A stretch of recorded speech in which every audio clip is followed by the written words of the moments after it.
Welcome back to another episode of Bippity Boppity Boss, and today we have a very spooky Halloween edition.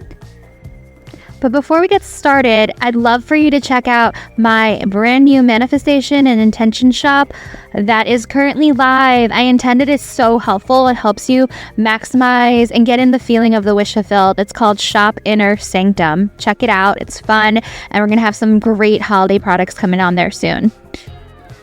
Well, today we're going to talk about this trend that we've been seeing about manifesting our fears. Can you manifest your fears? Absolutely. You're manifesting all the time. It doesn't stop. Everything is actually a projection of your mind. So whether you're consciously or unconsciously or subconsciously manifesting, everything is coming from you. You are the source. There's this trending video on Instagram about this guy who's like, yeah, we manifest our fears, so I'm afraid of $10 billion. I thought it was pretty hilarious and clever. But the reason why we manifest our fears, and this is the science and the spiritual part of it, is that it's not just what we fear, it's what we focus on. So if you're focused on not wanting to get sick, let's say right now, because it's the change of seasons and people don't want to get colds. But if you're focused on not getting a cold, it's more likely that you will end up getting a cold because one, your subconscious mind cannot understand negated words. So when you're like, no, I don't want something, it doesn't understand the don't, it just hears the something. So the more you're focusing on that end state of not wanting it, the more likely you're willing or not willing to attract, manifest, create that in your reality. The key to overcoming this is to shift your attention and your focus from the fears and focus on the opposite of fear, which would be love, hope, excitement. So rather than feeding into the fear, feeding into the emotion, just recognizing it as one potential outcome, but focusing your attention and your intention to the desired outcome. Here's an example in practice. Let's say you're on your way to an important event, could be a date, could be a job interview, could be a spa appointment, whatever it is for you, and you're afraid of being late. Like you woke up late and you're like, oh my gosh, I need to get to this event. I am like running late for it, whatever it is. And you're like, oh no, I'm going to be late. I'm afraid of being late.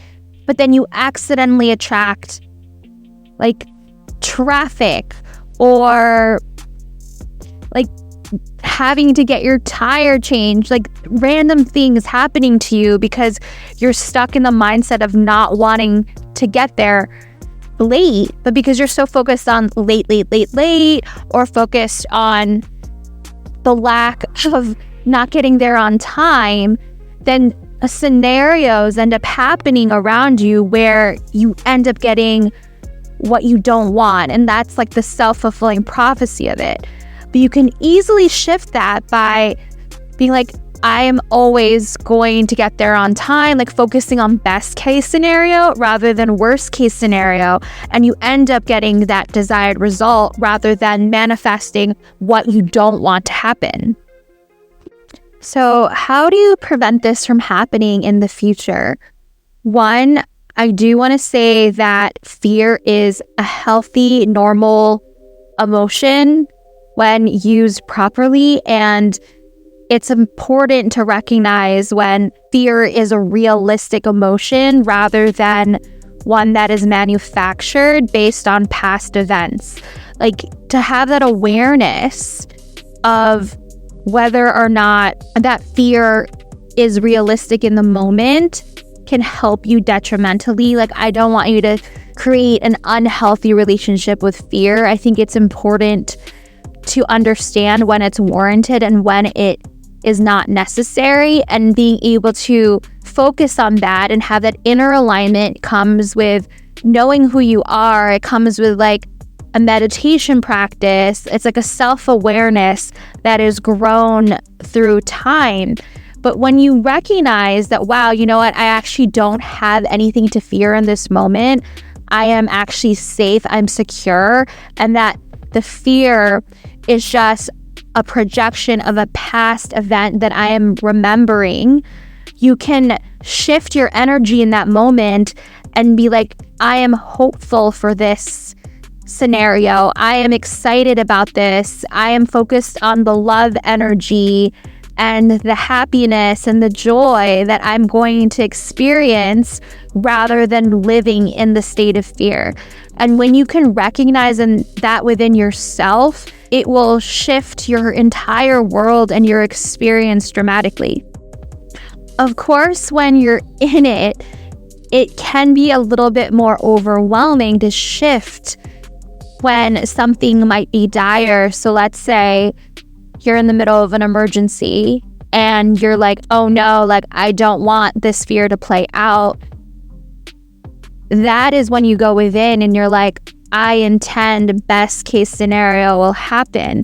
And what you can do to prepare for that. Of course, I want to say that only good things happen to you and only good things happen to me. I intend the best case scenario, and that we always are blessed with like, you know, that lucky syndrome where only things are in our favor. Everything is always in our favor at all times. However, I do not believe in anticipating in the worst, but it's always good to have a shifter, like whether it's a song that you played to uplift your mood, to calm you down. Affirmations are always really helpful for this because you can always say, I am calm, I am peaceful, I am safe, I am secure, I am loved, I am always protected, like whatever it is, like in the moment to help shift your energy. But literally, I have, even in my most angry moments, scared moments, or even saddest moments, have manifested best case scenarios for myself, regardless of the circumstances, by just focusing on the desired result.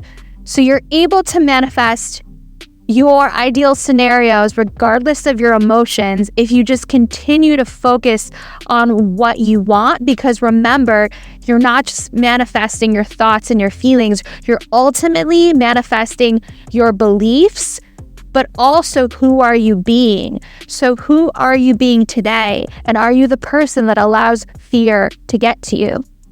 I say that you're brave and that you've got this. Love and light.